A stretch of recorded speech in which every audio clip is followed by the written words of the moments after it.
Welcome to the Khatam al-Quran Majlis of MS Voice. أعوذ بالله من الشيطان الرجيم. بسم الله الرحمن الرحيم. ونفخ في الصور فصعق من في السماوات ومن في الأرض إلا من شاء الله ثم نفخ فيه أخرى فإذا هم قيام ينظرون. وأشرقت الأرض بنور ربها ووضع الكتاب وجيء بالنبيين والشهداء وقضي بينهم بالحق وهم لا يظلمون. ووفيت كل نفس ما عملت وهو أعلم بما يفعلون.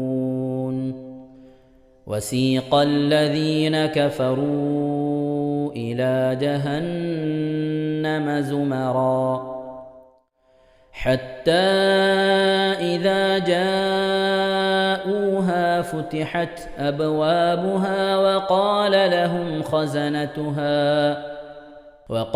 لهم خزنتها ألم يأتكم رسل منكم يتلون عليكم آيات ربكم وينذرونكم لقاء يومكم هذا؟ قالوا بلى ولكن حقت كلمة العذاب على الكافرين. قيل ادخلوا أبواب جهنم خالدين فيها فبئس مثوى المتكبرين. وسيق الذين اتقوا ربهم إلى الجنة زمرا حتى إذا جاءوها وفتحت أبوابها وقال لهم خزنتها سلام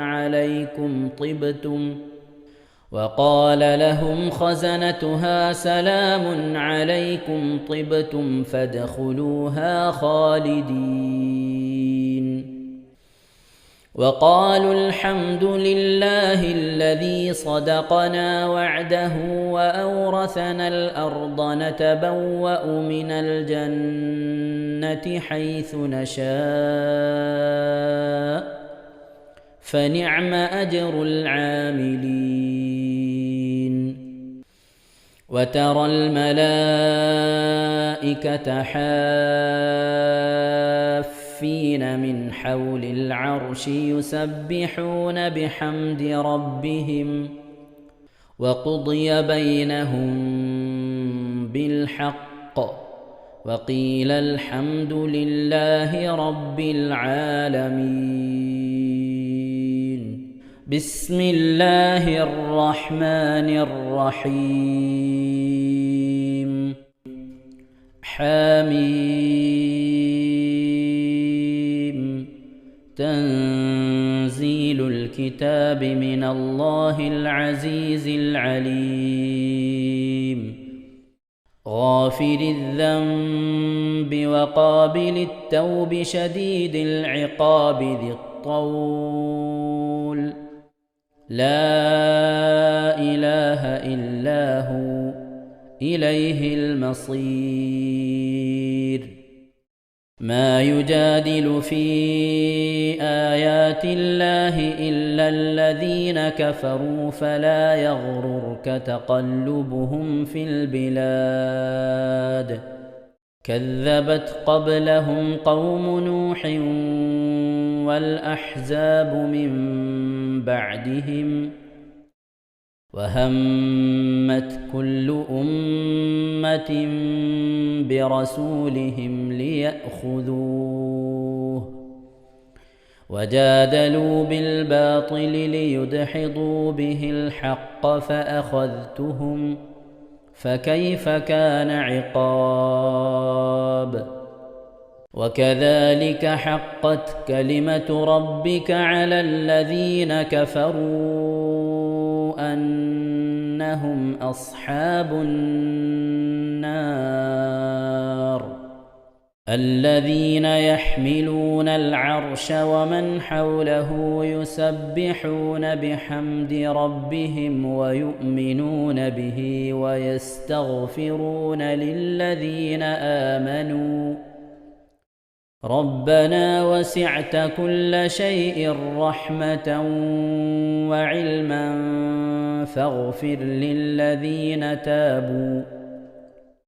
فاغفر للذين تابوا واتبعوا سبيلك وقهم عذاب الجحيم صدق الله العظيم إن شاء الله പ്രിയമുള്ള മുഅ്മിനീങ്ങളെ ഇനി നമുക്ക് അൽ കഹ്ഫ് സൂറത്ത് പാരായണം ചെയ്യാം. أعوذ بالله من الشيطان الرجيم بسم الله الرحمن الرحيم الحمد لله الذي أنزل على عبده الكتاب ولم يجعل له عوجا قيما لينذر بأسا شديدا من لدنه ويبشر المؤمنين الذين يعملون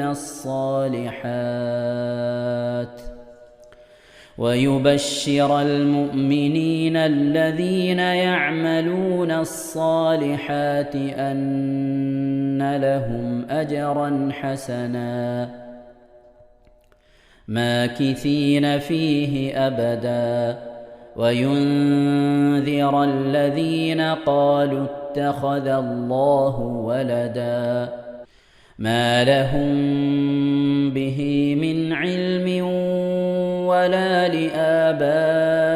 لآبائهم كبرت كلمة تخرج من أفواههم إن يقولون إلا كذبا فلعلك باخع نفسك على آثارهم إن لم يؤمنوا بهذا الحديث أسفا إنا جعلنا ما على الأرض زينة لها لنبلوهم أيهم أحسن عملا وإنا لجاعلون ما عليها صعيدا جرزا أم حسبت أن أصحاب الكهف والرقيم كانوا من آياتنا عجبا إذ أوى الفتية إلى الكهف فقالوا ربنا آتنا من لدنك رحمة وهيئ لنا من أمرنا رشدا فضربنا على آذانهم في الكهف سنين عددا ثم بعثناهم لنعلم أي الحزبين أحصى لما لبثوا أمدا نحن نقص عليك نبأهم بالحق إنهم فتية آمنوا بربهم وزدناهم هدى وربطنا على قلوبهم إذ قاموا فقالوا ربنا رب السماوات والأرض لن ندعو من دونه إلها لقد قلنا إذا شططا هؤلاء قومنا اتخذوا من دونه آلهة لولا يأتون عليهم بسلطان بين فمن أظلم ممن افترى على الله كذبا وإذ اعتزلتموهم وما يعبدون إلا الله فأووا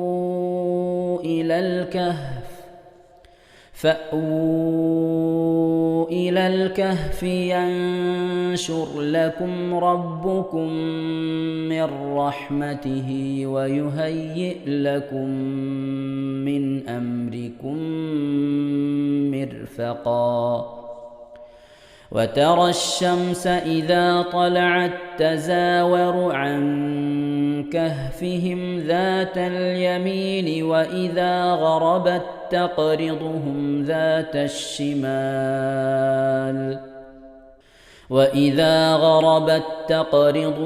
ذات الشمال وهم في فجوة منه ذلك من آيات الله من يهد الله فهو المهتد ومن يضلل فلن تجد له وليا مرشدا وتحسبهم أيقاظا وهم رقود ونقلبهم ذات اليمين وذات الشمال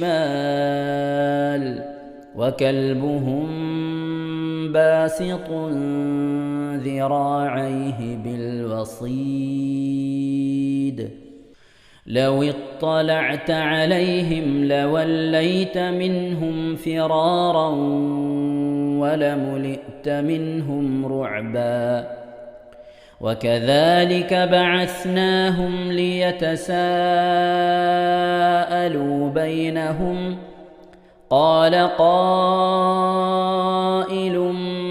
منهم كم لبثتم قالوا لبثنا يوما أو بعض يوم قالوا ربكم أعلم بما لبثتم فابعثوا أحدكم بورقكم هذه إلى المدينة فلينظر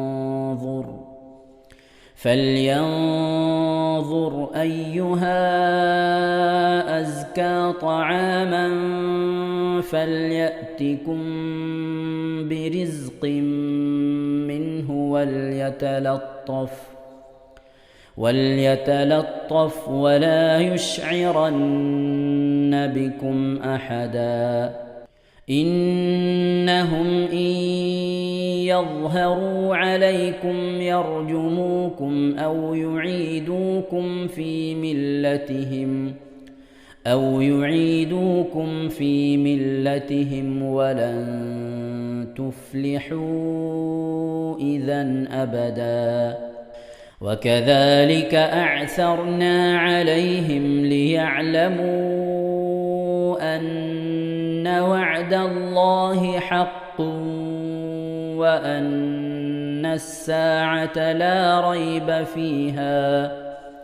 وأن الساعة لا ريب فيها إذ يتنازعون بينهم أمرهم فقالوا بنوا عليهم بنيانا ربهم أعلم بهم قال الذين غلبوا على أمرهم لنتخذن عليهم مسجدا سيقولون ثلاثة رابعهم كلبهم ويقولون خمسة سادسهم كلبهم رجما بالغيب ويقولون 7 وثامنهم كلبهم قل ربي أعلم بعدتهم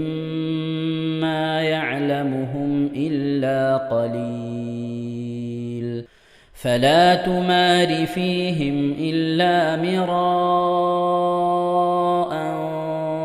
ظاهرا ولا تستفت فيهم منهم أحدا ولا تقولن لشيء إني فاعل ذلك غدا إلا أن يشاء الله واذكر ربك إذا نسيت وقل عسى أن يهديني ربي لأقرب من هذا رشدا ولبثوا في كهفهم 300 سنين وازدادوا 9 قل الله أعلم بما لبثوا له غيب السماوات والأرض أبصر به وأسمع ما لهم من دونه من ولي ولا يشرك في حكمه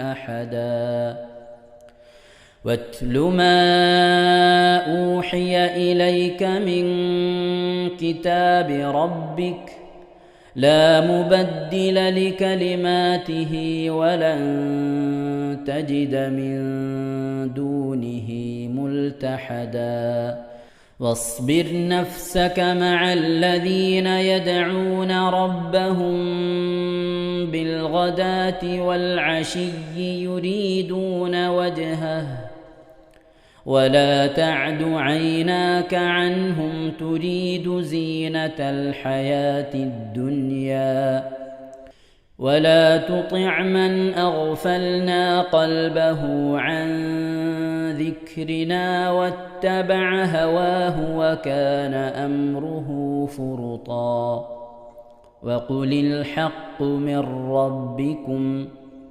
فمن شاء فليؤمن ومن شاء فليكفر إنا أعتدنا للظالمين نارا أحاط بهم سرادقها وإن يستغيثوا يغاثوا بماء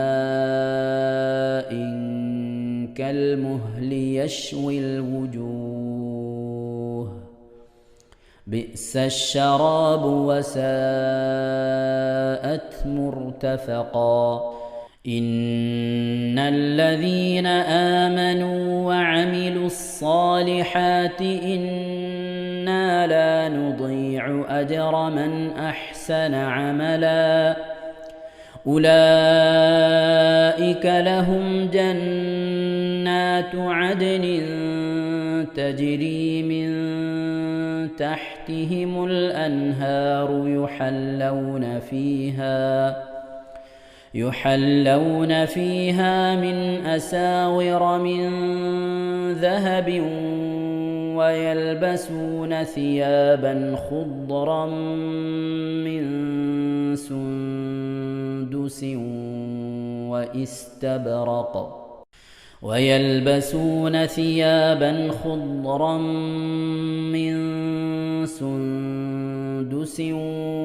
واستبرق متكئين فيها على الأرائك نعم الثواب وحسنت مرتفقا واضرب لهم مثل الرجلين جعلنا لأحدهما جنتين من أعناب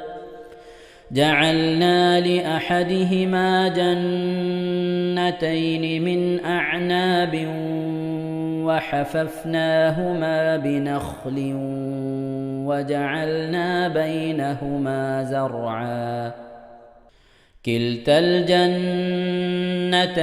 آتت أكلها ولم تظلم منه شيئا وفجرنا خلالهما نهرا وكان له ثمر فقال لصاحبه وهو يحاوره أنا أكثر منك مالا وأعز نفرا ودخل جنته وهو ظالم لنفسه قال ما أظن أن تبيد هذه أبدا وما أظن الساعة قائمة ولئن رددت إلى ربي لأجدن خيرا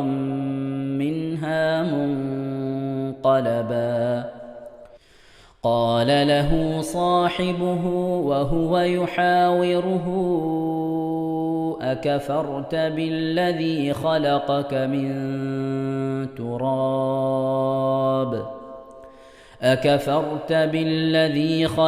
من تراب ثم من نطفة ثم سواك رجلا لكن هو الله ربي ولا أشرك بربي أحدا ولولا إذ دخلت جنتك قلت ما شاء الله لا قوة إلا بالله إن ترني أنا أقل منك مالا وولدا فعسى ربي أن يؤتيني خيرا من جنتك ويرسل عليها حسبانا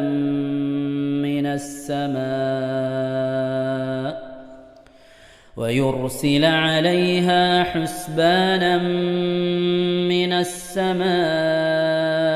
فتصبح صعيدا زلقا أو يصبح ماؤها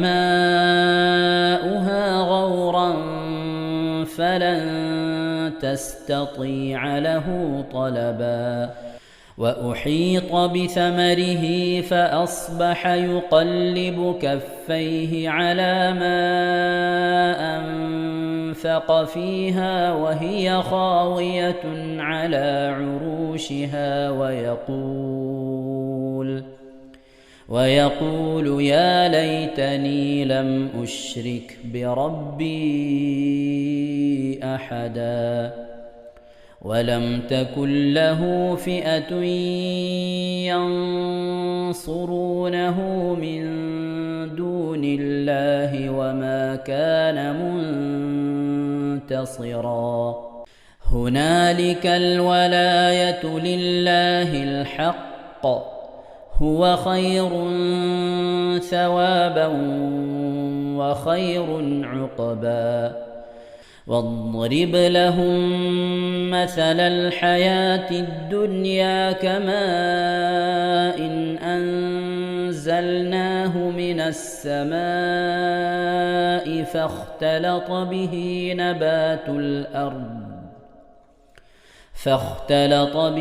نبات الأرض فأصبح هشيما تذروه الرياح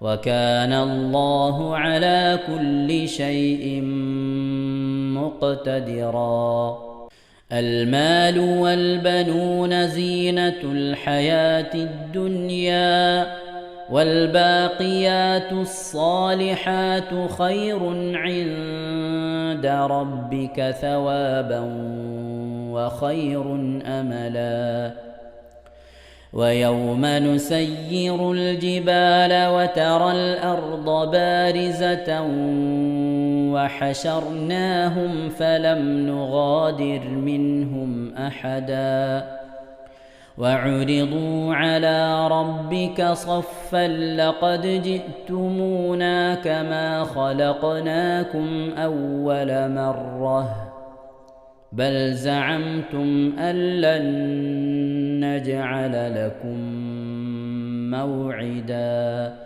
ووضع الكتاب فترى المجرمين مشفقين مما فيه ويقولون يا ويلتنا ما لهذا الكتاب لا يغادر صغيرة ولا كبيرة إلا أحصاها ووجدوا ما عملوا حاضرا ولا يظلم ربك أحدا وإذ قلنا للملائكة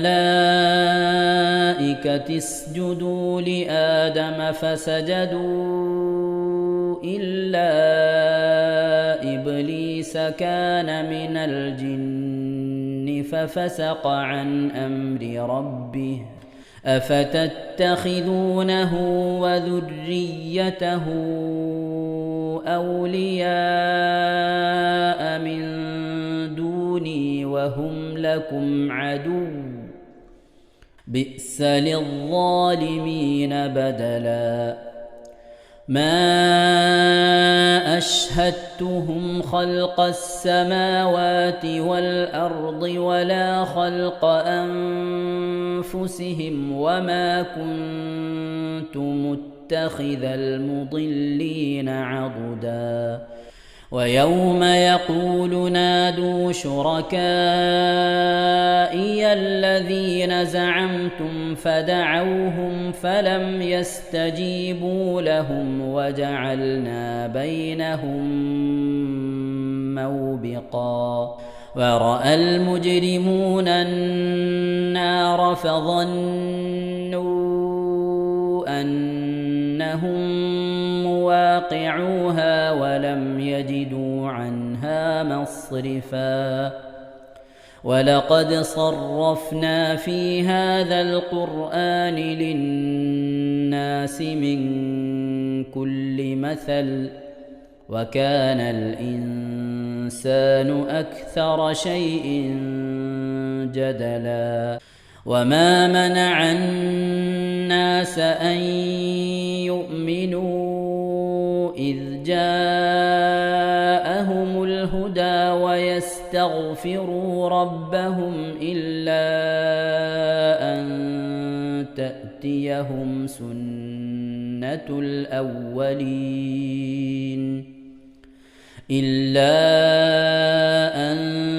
تأتيهم سنة الأولين أو يأتيهم العذاب قبلا وما نرسل المرسلين إلا مبشرين ومنذرين ويجادل الذين كفروا بالباطل ليدحضوا به الحق واتخذوا آياتي وما أنذروا هزوا ومن أظلم ممن ذكر بآيات ربه فأعرض عنها ونسي ما قدمت يداه إنا جعلنا على قلوبهم أكنة أن يفقهوه وفي آذانهم وقرا وإن تدعهم إلى الهدى فلن يهتدوا إذن أبدا وربك الغفور ذو الرحمة لو يؤاخذهم بما كسبوا لعجل لهم العذاب بل لهم موعد لن يجدوا من دونه موئلا وتلك القرى أهلكناهم لما ظلموا وجعلنا لمهلكهم موعدا وإذ قال موسى لفتاه لا أبرح حتى أبلغ مجمع البحرين أو أمضي حقبا فلما بلغا مجمع بينهما نسيا حوتهما فاتخذ سبيله في البحر سربا فلما جاوزا قال لفتاه آتنا غداءنا لقد لقينا من سفرنا هذا نصبا قال أرأيت إذ أوينا إلى الصخرة فإني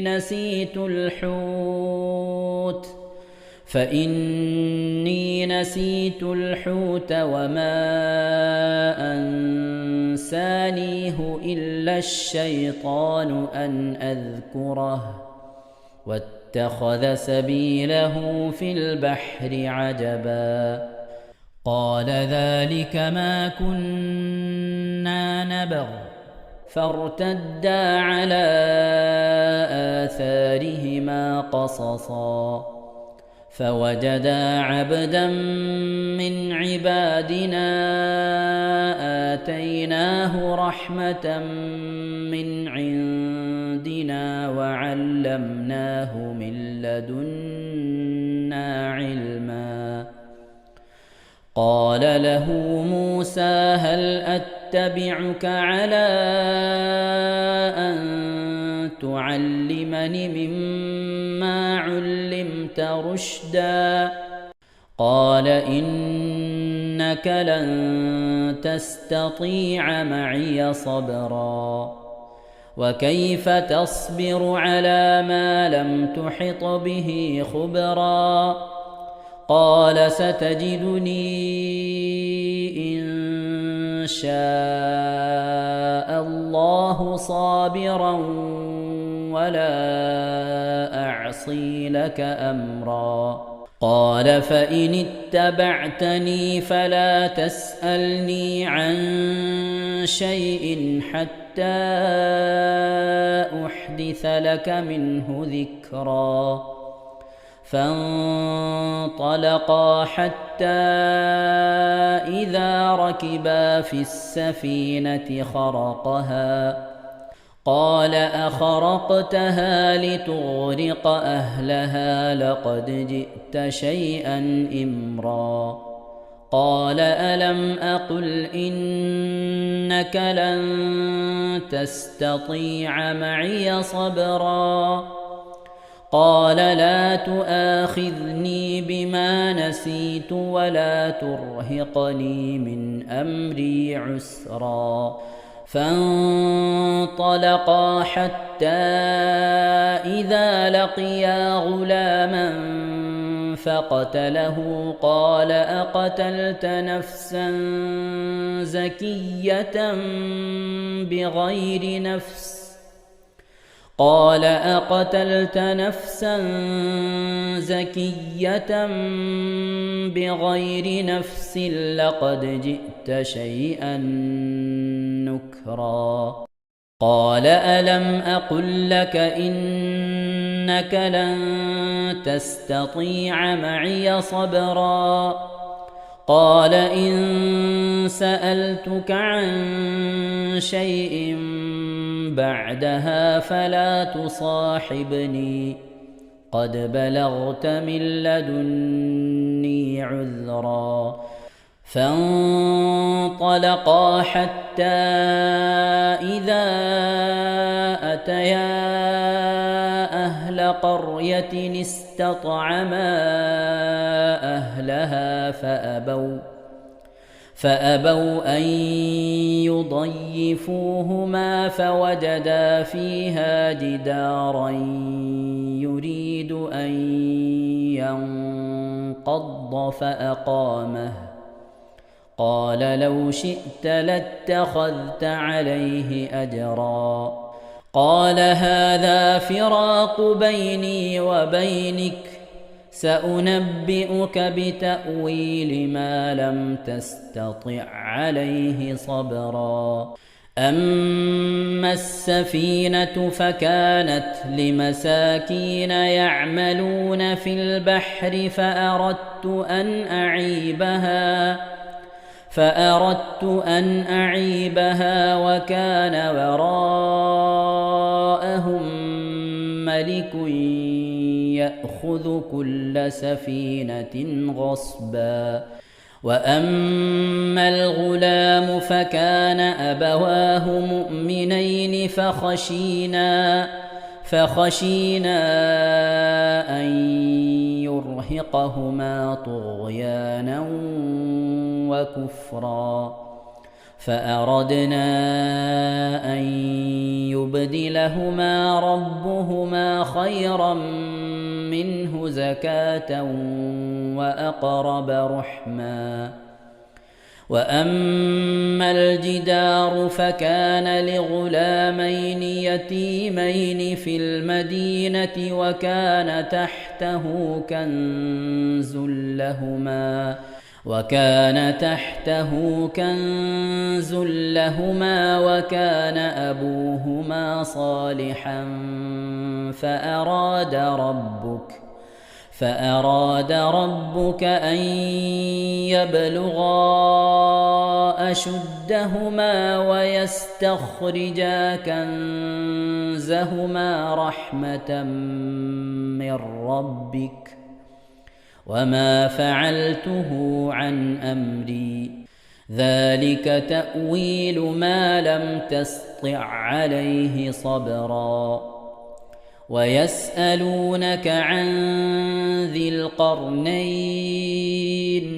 قل سأتلو عليكم منه ذكرا إنا مكنا له في الأرض وآتيناه من كل شيء سببا فأتبع سببا حتى إذا بلغ مغرب الشمس وجدها تغرب في عين حمئة ووجد عندها قوما قلنا يا ذا القرنين إما أن تعذب وإما أن تتخذ فيهم حسنا قال أما من ظلم فسوف نعذبه ثم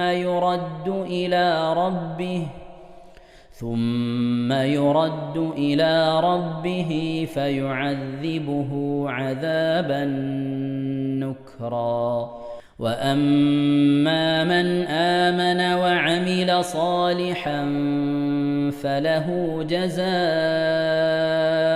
الحسنى وسنقول له من أمرنا يسرا ثم أتبع سببا حتى إذا بلغ مطلع الشمس وجدها تطلع على قوم لم نجعل لهم من دونها سترا كذلك وقد أحطنا بما لديه خبرا ثم أتبع سببا حتى إذا بلغ بين السدين وجد من دونهما قوما لا يكادون يفقهون قولا قالوا يا ذا القرنين إن يأجوج ومأجوج مفسدون في الأرض فهل نجعل لك خرجا على أن تجعل بيننا وبينهم سدا قال ما مكني فيه ربي خير فأعينوني بقوة أجعل بينكم وبينهم ردما آتوني زبر الحديد حتى إذا ساوى بين الصدفين قال انفخوا حتى إذا جعله نارا قال آتوني أفرغ عليه قطرا فما استطاعوا أن يظهروه وما استطاعوا له نقبا قال هذا رحمة من ربي فإذا جاء وعد ربي جعله دكاء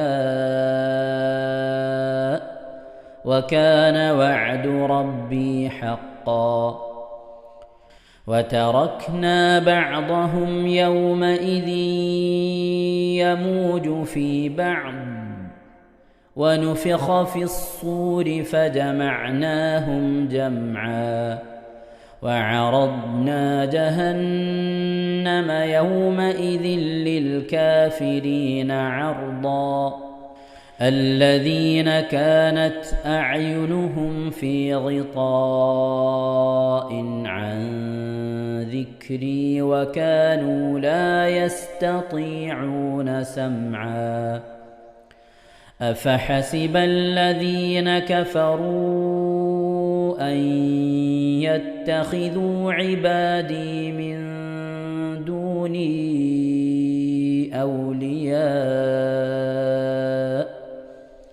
إنا أعتدنا جهنم للكافرين نزلا قل هل ننبئكم بالأخسرين أعمالا الذين ضل سعيهم في الحياة الدنيا وهم يحسبون أنهم يحسنون صنعا أولئك الذين كفروا بآيات ربهم ولقائه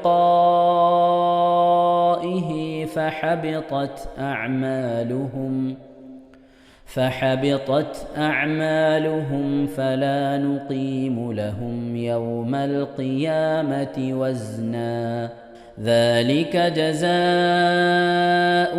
جهنم بما كفروا واتخذوا آياتي ورسلي هزوا إن الذين آمنوا وعملوا الصالحات كانت لهم جنات الفردوس نزلا خالدين فيها لا يبغون عنها حولا قل لو كان البحر مدادا لكلمات ربي لنفد البحر قبل أن تنفد كلمات ربي ولو جئنا بمثله مددا قل إنما أنا بشر مثلكم يوحى إلي أنما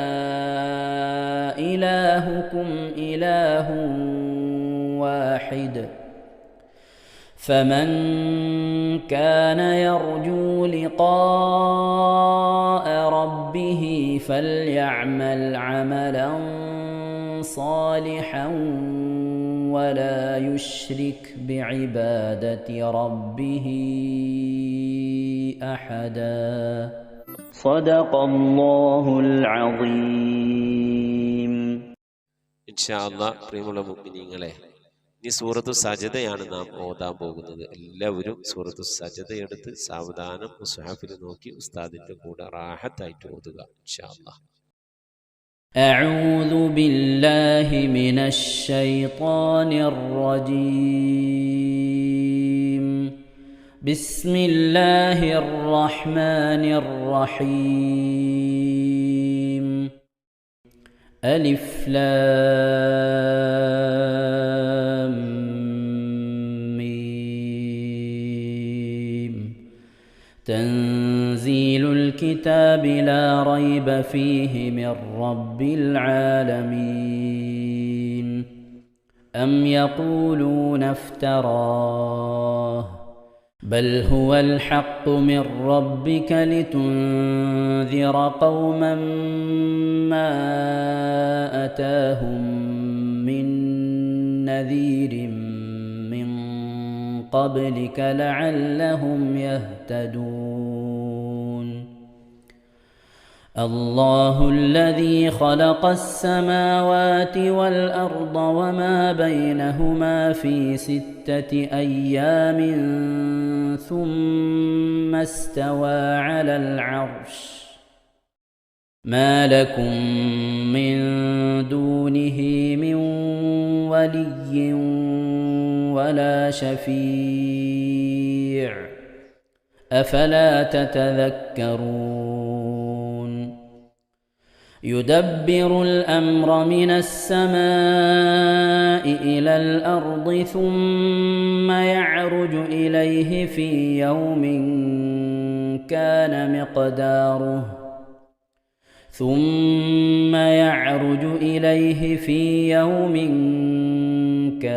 مقداره 1000 سنة مما تعدون. ذلك عالم الغيب والشهادة العزيز الرحيم. الذي أحسن كل شيء خلقه وبدأ خلق الإنسان من طين ثم جعل نسله من سلالة من ماء مهين ثم سواه ونفخ فيه من روحه وجعل لكم السمع والأبصار والأفئدة قليلا ما تشكرون. وقالوا أإذا ضللنا في الأرض أإنا لفي خلق جديد بل هم بلقاء ربهم كافرون. قل يتوفاكم ملك الموت الذي وكل بكم ثم إلى ربكم ترجعون. ولو ترى إذ المجرمون ناكسوا رؤوسهم عند ربهم ربنا أبصرنا وسمعنا فارجعنا نعمل صالحا إنا موقنون.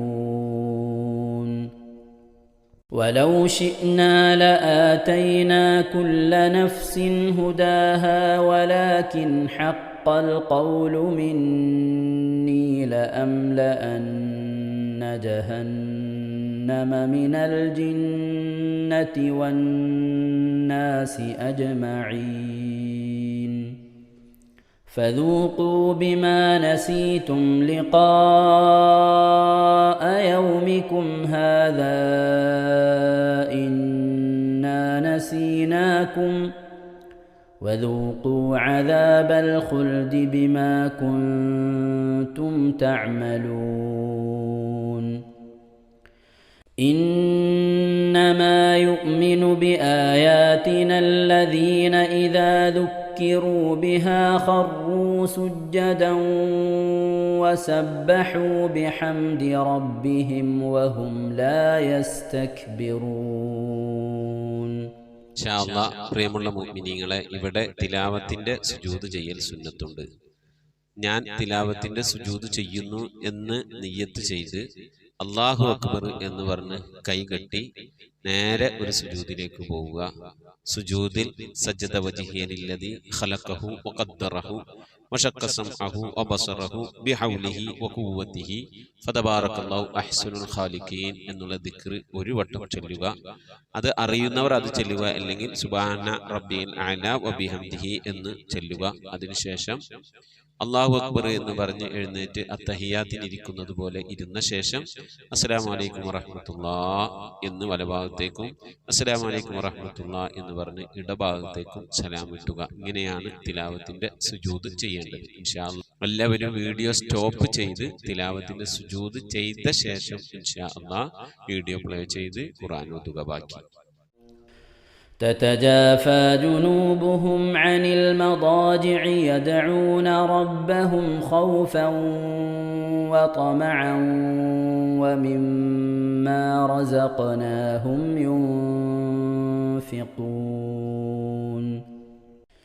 فلا تعلم نفس ما أخفي لهم من قرة أعين جزاء بما كانوا يعملون. أفمن كان مؤمنا كمن كان فاسقا لا يستوون. أما الذين آمنوا وعملوا الصالحات فلهم جنات المأوى نزلا بما كانوا يعملون. وأما الذين فسقوا فمأواهم النار كلما أرادوا أن يخرجوا منها أعيدوا فيها وقيل لهم ذوقوا عذاب النار الذي كنتم به تكذبون. ولنذيقنهم من العذاب الأدنى دون العذاب الأكبر لعلهم يرجعون. ومن أظلم ممن ذكر بآيات ربه ثم أعرض عنها إنا من المجرمين منتقمون. ولقد آتينا موسى الكتاب فلا تكن في مرية من لقائه وجعلناه هدى لبني إسرائيل. وجعلنا منهم أئمة يهدون بأمرنا لما صبروا وكانوا بآياتنا يوقنون. إن ربك هو يفصل بينهم يوم القيامة فيما كانوا فيه يختلفون. أولم يهد لهم كم أهلكنا من قبلهم من القرون يمشون في مساكنهم إن في ذلك لآيات أفلا يسمعون. أولم يروا أنا نسوق الماء إلى الأرض الجرز فنخرج به زرعا تأكل منه أنعامهم وأنفسهم أفلا يبصرون. ويقولون متى هذا الفتح إن كنتم صادقين قل يوم الفتح لا ينفع الذين كفروا إيمانهم ولا هم ينظرون فأعرض عنهم وانتظر إنهم منتظرون صدق الله العظيم. ഇൻഷാ അല്ലാഹ് പ്രിയമുള്ള മുഅ്മിനീങ്ങളെ, ഇനി അള്ളാഹുവിൻ്റെ പരിശുദ്ധ നാമങ്ങൾ അടങ്ങിയ അസ്മാഉൽ ഹുസ്ന ചൊല്ലി ദുആ ചെയ്യാനാണ് പോകുന്നത്. ഇൻഷാ അല്ലാഹ് അള്ളാഹുവിൻ്റെ പരിശുദ്ധമായ നാമങ്ങൾ അസ്മാഉൽ ഹുസ്ന ഇവിടെ നിന്ന് ചൊല്ലിത്തരും. നിങ്ങളെല്ലാവരും ഒപ്പം കേട്ട് ചെല്ലുക. അള്ളാഹു നമ്മെ ഏവരെയും അവൻ്റെ റിള ലഭിക്കുന്നവരുടെ കൂട്ടത്തിൽ, തൃപ്തി ലഭിക്കുന്നവരുടെ കൂട്ടത്തിൽ, നമ്മുടെയൊക്കെ ആഖിബത്ത് നന്നാവുന്നവരുടെ കൂട്ടത്തിൽ ഉൾപ്പെടുത്തി അനുഗ്രഹിക്കട്ടെ. ആമീൻ യാ റബ്ബൽ ആലമീൻ. أعوذ بالله من الشيطان الرجيم. أعوذ بالله من الشيطان الرجيم. بسم الله الرحمن الرحيم. بسم الله الرحمن الرحيم. اللهم إنا نسألك ونتوسل إليك ونتضرع إليك بأسمائك الحسنى يا الله يا رحمن يا الله يا رحمن يا الله يا رحيم يا الله يا رحيم يا الله يا ملك يا الله يا ملك يا الله يا قدوس يا الله يا قدوس يا الله يا سلام يا الله يا سلام يا الله يا مؤمن يا الله يا مؤمن يا الله يا مهيمن يا الله يا مهيمن يا الله يا عزيز يا الله يا عزيز يا الله يا جبار يا الله يا جبار يا الله يا متكبر يا الله يا متكبر يا الله يا خالق يا الله يا خالق يا الله يا بارئ يا الله يا بارئ يا الله يا مصور يا الله يا مصور يا الله يا غفار يا الله يا غفار يا الله يا قهار يا الله يا قهار يا الله يا وهاب يا الله يا وهاب يا الله يا رزاق يا الله يا رزاق يا الله يا فتاح يا الله يا فتاح يا الله يا عليم يا الله يا عليم يا الله يا قابل يا الله يا قابل يا الله يا باسط يا الله يا باسط يا الله يا خافل يا الله يا خافل يا الله يا رافع يا الله يا رافع يا الله يا معز يا الله يا معز يا الله يا مذل يا الله يا مذل يا الله يا سميع يا الله يا سميع يا الله يا بصير يا الله يا بصير يا الله يا حكم يا الله يا حكم يا يا الله عدل يا الله يا عدل يا يا الله لطيف يا الله يا لطيف يا يا الله خبير يا الله يا خبير يا يا الله حليم يا الله يا حليم يا يا الله عظيم يا الله يا عليم يا الله يا غفور يا الله يا غفور يا الله يا شكور يا الله يا شكور يا الله يا علي يا الله يا علي يا الله يا كبير يا الله يا كبير يا يا الله حفيظ يا الله يا حفيظ يا يا الله مقيت يا الله يا مقيت يا يا الله حسيب يا الله يا حسيب يا الله يا جليل يا الله يا جليل يا الله يا كريم يا الله يا كريم يا يا الله رقيب يا الله يا رقيب يا يا الله مجيب يا الله يا مجيب يا يا الله واسع يا الله يا واسع يا يا الله حكيم يا الله يا حكيم يا الله يا ودود يا الله يا ودود يا الله يا مجيد يا الله يا مجيد يا يا الله باعث يا الله يا باعث يا الله يا شهيد يا الله يا شهيد يا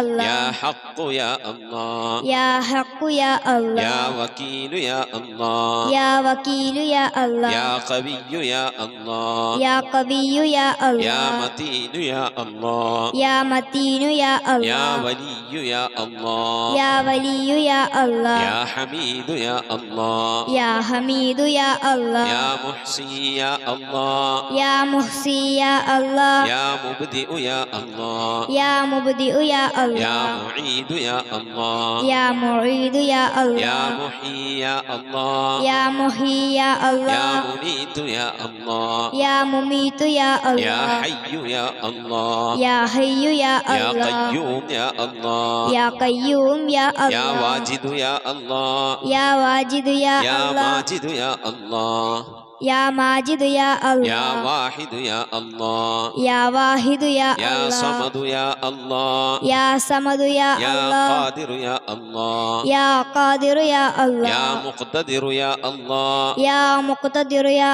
الله يا مقدم يا الله يا مقدم يا الله يا مؤخر يا الله يا مؤخر يا يا الله أول يا الله يا أول يا الله يا آخر يا الله يا آخر يا يا الله ظاهر يا الله يا ظاهر يا يا الله باطن يا الله يا باطن يا يا الله والي يا الله يا والي يا الله يا متعالي يا الله يا متعالي يا يا الله بر يا الله يا بر يا يا الله تواب يا الله يا تواب يا يا الله منتقم يا الله يا منتقم يا يا الله عفو يا الله يا غفور يا يا الله رؤوف يا الله يا رؤوف يا يا الله مالك الملك يا الله يا مالك الملك يا الله يا ذا الجلال والإكرام يا الله يا ذا الجلال والإكرام يا يا الله مقسط يا الله يا مقسط يا الله يا جامع يا الله يا جامع يا الله يا غني يا الله يا غني يا يا الله مغني يا الله يا مغني يا الله يا مانع يا الله يا مانع يا يا الله ضار يا الله يا ضار يا الله يا نافع يا الله يا نافع يا الله يا نور يا الله يا نور يا يا الله هادي يا الله يا هادي يا يا الله بديع يا الله يا بديع يا يا الله باقي يا الله يا باقي يا يا الله وارث يا الله يا وارث يا يا الله رشيد يا الله يا رشيد يا يا الله صبور يا الله يا صبور يا الله എല്ലാവരും ആമീൻ പറയുക. أن تحفظنا بحفظك آمين وتحمينا بحمايتك آمين وتكفينا بكفايتك آمين وتحرسنا بحولك وقوتك آمين وتعيدنا بتعيدك آمين وتنصرنا بنصرك آمين وتهدينا بهدايتك آمين وترعانا برعايتك آمين وتنظر إلي بعين عنايتك آمين وأن تجعلنا من عبادك الصالحين آمين الذين لا خوف عليهم ولا هم يحزنون آمين سبحان ربك رب العزة عما يصفون آمين وسلام على المرسلين والحمد لله رب العالمين آمين وصلى الله على سيدنا محمد وعلى آله وصحبه وسلم تسليما كثيرا كثيرا ഇൻഷാ അല്ലാഹ്. പ്രിയമുള്ള മുഅ്മിനീങ്ങളെ, ഇനി സലാം ബൈത്തിൽ നിന്ന് അല്പം നമുക്ക് ചൊല്ലാം. صلواتي على النبي وسلامي وهو خير الأنام بدر التمام السلام عليك يا ماحي ذنوبي السلام عليك يا جالي الكروب صلواتي على النبي وسلامي وهو خير الأنام بدر التمام السلام عليك يا خير الأنام السلام عليك يا بدر التمام صلواتي على النبي وسلامي وهو خير الأنام بدر التمام السلام عليك يا نور الظلام السلام عليك يا كل المرام صلواتي على النبي وسلامي وهو خير الأنام بدر التمام السلام عليك يا ذا المعجزات نحمد الله السلام عليك يا هادي الهداة نشكر الله صلواتي على النبي والسلام نحمد الله وهو خير الأنام بدر التمام نشكر الله السلام عليك يا ذخر العصاة نحمد الله السلام عليك يا حسن الصفات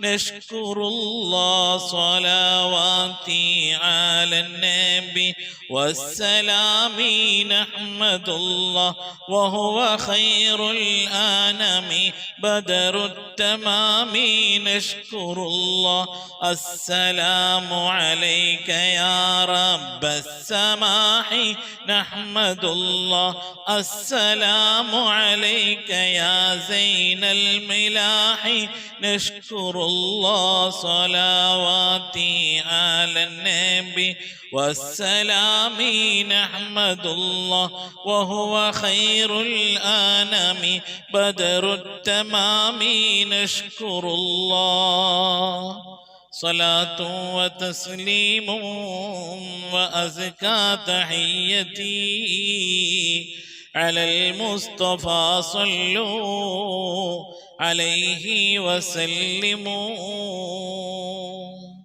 ഇൻഷാ അല്ലാഹ് പ്രിയമുള്ള മുഅ്മിനീങ്ങളെ നമ്മുടെ സ്വലാത്ത് ദിക്ർ മജ്ലിസിലേക്ക് പ്രവേശിക്കാം. എല്ലാവരും മനസ്സറിഞ്ഞ ഹബീബായ പ്രവാചകൻ സല്ലല്ലാഹു അലൈഹി വസല്ലം തങ്ങളെ മനസ്സിൽ കരുതിക്കൊണ്ട് ആ ഹബീബിന്റെ റൗളയിലേക്ക് എത്തണം. മഖ്ബൂലും മബ്റൂറുമായ ഹജ്ജും ഉംറയും മർദിയായി സിയാറത്തൊക്കെ ചെയ്യാനുള്ള അവസരം ഉണ്ടാകണം. ഹബീബിനെ സ്വപ്നത്തിൽ കാണണം, ഹബീബിന്റെ ആ ദർശനം നമുക്കുണ്ടാകണം എന്നുള്ള ആ നിയ്യത്ത്, നല്ല നിയ്യത്ത് വെച്ചുകൊണ്ട് ഇൻഷാ അല്ലാഹ് 11 സ്വലാത്ത് ചൊല്ലാം. اللهم صل على محمد وعلى آل محمد كما صليت على إبراهيم وعلى آل إبراهيم إنك حميد مجيد. اللهم صل على محمد وعلى آل محمد كما صليت على إبراهيم وعلى آل إبراهيم إنك حميد مجيد. اللهم صل على محمد وعلى آل محمد كما صليت على إبراهيم وعلى آل إبراهيم إنك حميد مجيد. اللهم صل على محمد وعلى آل محمد كما صليت على إبراهيم وعلى آل إبراهيم إنك حميد مجيد. اللهم صل على محمد وعلى آل محمد كما صليت على إبراهيم وعلى آل إبراهيم إنك حميد مجيد. اللهم صل على محمد وعلى آل محمد كما صليت على إبراهيم وعلى آل إبراهيم إنك حميد مجيد. اللهم صل على محمد وعلى آل محمد كما صليت على إبراهيم وعلى آل إبراهيم إنك حميد مجيد. اللهم صل على محمد وعلى آل محمد كما صليت على إبراهيم وعلى آل إبراهيم إنك حميد مجيد.